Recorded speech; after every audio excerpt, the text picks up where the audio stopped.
महाकुंभ में कितने लोगों की गई जान, ये बताने में क्यों डर रही है योगी सरकार। पीएम मोदी ने संगम में लगाई डुबकी, लेकिन सच्चाई कब आएगी बाहर। विपक्ष का सवाल, सही आंकड़े क्यों नहीं बता रही सरकार। विपक्ष के सवालों को योगी बता रहे हैं सनातन विरोधी। महाकुंभ में पहुंचकर नरेंद्र मोदी ने भी संगम में डुबकी लगा दी, लेकिन अभी तक यूपी सरकार की तरफ से ये नहीं बताया गया है कि महाकुंभ में भगदड़ में कितने लोगों की जान गई, भगदड़ कितनी जगह पर मची थी, महाकुंभ में कितने लोग गायब हैं, जिनके बारे में अखिलेश यादव और समाजवादी पार्टी के दूसरे नेता दावा कर रहे हैं कि जो लोग गायब हुए हैं हकीकत में उनकी जान भगदड़ में चली गई।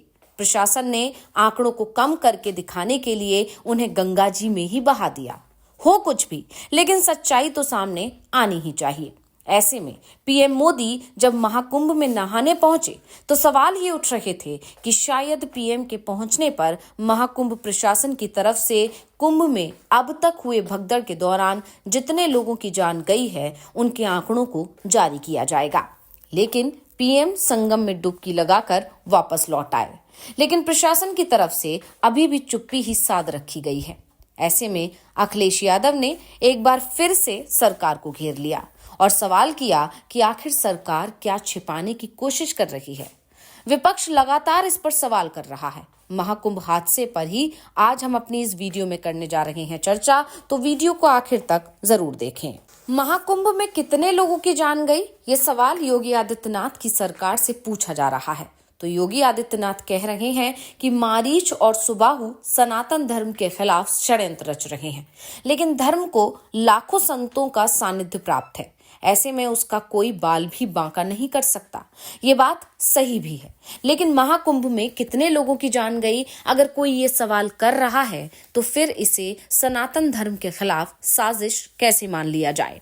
योगी तो हर उस नेता के बयान को शर्मनाक बता रहे हैं जो पूछ रहा है कि ये बता दें कि कितने लोगों की जान महाकुंभ में गई है। महाकुंभ पर अखिलेश यादव के बयान पर योगी आदित्यनाथ का कहना है कि कुछ लोगों ने सनातन के खिलाफ सुपारी ली थी। वो चाहते थे कि बड़ा हादसा हो, लेकिन विपक्ष का षड्यंत्र कामयाब नहीं होगा।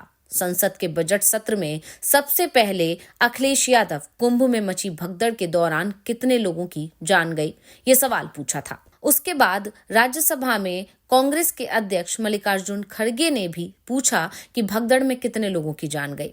लोकसभा में अखिलेश यादव का कहना था कि जिस तरह सरकार बजट के आंकड़े दे रही है, महाकुंभ में कितने लोगों की जान गई इसके आंकड़े भी दे। घायलों के इलाज, भोजन, परिवहन सभी आंकड़ा संसद में पेश किया जाए। महाकुंभ की व्यवस्था के बारे में स्पष्टीकरण देने के लिए सर्वदलीय बैठक बुलाई जाए और वहां खोया पाया प्रबंधन आदि की जिम्मेदारी सेना को दी जाए। राज्यसभा में विपक्ष के नेता मल्लिकार्जुन खड़गे ने महाकुंभ पर सरकार को घेरने का अलग ही तरीका अपनाया। मल्लिकार्जुन खड़गे ने कहा कि 29 जनवरी को महाकुंभ में हुई भगदड़ में हजारों लोगों की जान गई, उनको मेरी श्रद्धांजलि। जब सभापति जगदीप धनखड़ के तरफ से बयान वापस लेने को कहा गया तो खड़गे ने कहा कि ये मेरा अनुमान है, अगर आंकड़े सही नहीं है तो सरकार को बताना चाहिए कि सच्चाई क्या है। अगर मैं गलत हूं तो मैं माफी मांगूंगा। तो योगी आदित्यनाथ का कहना है कि हमें दुख है। इतने वरिष्ठ नेता और सबसे पुरानी पार्टी के अध्यक्ष से ये उम्मीद नहीं थी कि वो संसद में ऐसे विवादित बयान देंगे और गुमराह करेंगे। ऐसा ही एक बयान सपा प्रमुख ने दिया। दोनों पार्टियों में होड़ मची है, कौन ज्यादा सनातन विरोधी हो सकता है। दरअसल सरकार की तरफ से बताया गया है कि संगम नोज पर 28 जनवरी की रात करीब 2:30 बजे भगदड़ मची थी। वैसे इस भगदड़ की बात को स्वीकार करने में भी 17 घंटे का समय लग गया था, लेकिन प्रशासन ने भगदड़ की घटना मानी और ये भी कहा कि 30 लोगों की जान गई, जबकि विपक्ष का दावा था कि ये संख्या कई गुना ज्यादा है। यहां तक कि मल्लिकार्जुन खड़गे का तो कहना है कि हजारों लोगों की जान गई है। वहीं जया बच्चन ने तो यहां तक कह दिया कि जिन लोगों की जान गई उन्हें गंगा में बहा दिया गया। और विपक्ष इस तरह के दावे इसलिए कर रहा है क्योंकि महाकुंभ में अभी कई लोग दावा कर रहे हैं कि उनके परिजन लापता हैं। उनके नाम ना तो घायलों की सूची में है और ना ही उस सूची में जिनकी जान चली गई है, और ऐसे लापता लोगों की बड़ी संख्या है। अब इस सब के बीच अखिलेश यादव ने एक और बड़ा दावा किया है। उन्होंने अपने सोशल मीडिया के जरिए एक पोस्ट करते हुए महाकुंभ भगदड़ को लेकर प्रतिक्रिया दी है। उन्होंने अपने पोस्ट में एक खबर शेयर की है जिसमें भगदड़ के दौरान वहां मौजूद रही महिलाओं ने घटना के बारे में बताया है। महिलाओं का कहना है कि हम जिंदा थे, लेकिन सिपाही बोला कि इसे गंगा में बहा दो। इस पर प्रतिक्रिया देते हुए अखिलेश यादव ने कहा कि जिन पर बीती है दुख वो ही जाने, बाकी सत्ता के दावे तो हैं फसाने। अखिलेश ने दावा किया कि प्रशासन भी लोगों की मदद नहीं कर रहा है। अपनी आप बीती बताते हुए रिपोर्ट में महिला कह रही है कि हम अपने पति से लड़ झगड़ कर चले गए, लेकिन वहां जाकर भगदड़ में फंस गए। उस भगदड़ में मेरी पायल, बिछिया सब गुम हो गई। किसी तरह से जान बच गई। उनका कहना था कि वो अपनी 12 साल की बच्ची के सहारे पूरा घर छोड़कर गई थी। दूसरी तरफ यूपी के सीएम योगी आदित्यनाथ इन सवालों से बचने के लिए हमलावर रुख अपनाए हुए हैं। अखिलेश यादव और मल्लिकार्जुन खड़गे को योगी पुरानी बातों की याद दिलाते हुए घेरने की कोशिश कर रहे हैं। अब योगी का कहना है कि कुछ लोग ऐसे भी हैं जिन्हें सनातन धर्म का ये विराट स्वरूप अच्छा नहीं लग रहा है। ये वही लोग हैं जो राम जन्मभूमि का विरोध करते रहे और कुंभ जैसे आयोजनों पर भी सवाल उठाते रहे। ये वही लोग हैं जो कोरोना महामारी के दौरान जांच, इलाज और टीकाकरण का भी विरोध कर रहे थे। बेशक ये वही लोग हैं जो पहले भी सवाल उठाते रहे हैं। मुमकिन है सवाल उठाने का मकसद राजनीतिक विरोध भी हो, लेकिन फिर भी एक सवाल जिसका जवाब योगी नहीं दे पा रहे हैं वो ये कि क्या महाकुंभ में लोगों की जान नहीं गई।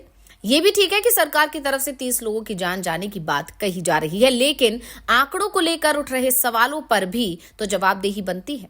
ऐसी कई चीजें सामने आई हैं जिसकी वजह से सरकारी आंकड़ों पर भरोसा करना मुश्किल हो रहा है। और अगर कितने लोगों की जान गई इसके आंकड़े पर संसद में जवाब मांगा जा रहा है तो बताने में दिक्कत क्या है, क्योंकि संसद में सच बोलना मजबूरी हो जाती है। ये नहीं भूलना चाहिए कि ये सवाल सिर्फ राजनीतिक दलों के नहीं हैं, आम लोगों के भी हैं, उनके भी हैं जो कुंभ में अपनों को गंवा चुके हैं। ऐसे में ये सवाल इसलिए उठ रहे हैं क्योंकि सरकार संसद में झूठ नहीं बोल सकती। संसद में जो बयान देगी वो सच देना होगा, और सच्चाई सामने आई तो सबसे ज्यादा नुकसान बीजेपी को ही उठाना पड़ेगा। इसी बात के चलते सरकार संसद में जवाब देने से बच रही है, लेकिन एक बात पहले से ही तय मानी जा रही है कि विपक्ष इस मुद्दे पर मोदी सरकार को बचने की छूट नहीं देगा। राष्ट्रपति के अभिभाषण पर ही विपक्ष की तरफ से अपने तेवर दिखा दिए गए हैं। तो रिपोर्ट आपको कैसी लगी हमें कमेंट करके अपनी राय जरूर दीजिएगा। इसी के साथ वीडियो को लाइक करें, वीडियो को शेयर करें और चैनल को सब्सक्राइब करना ना भूलें।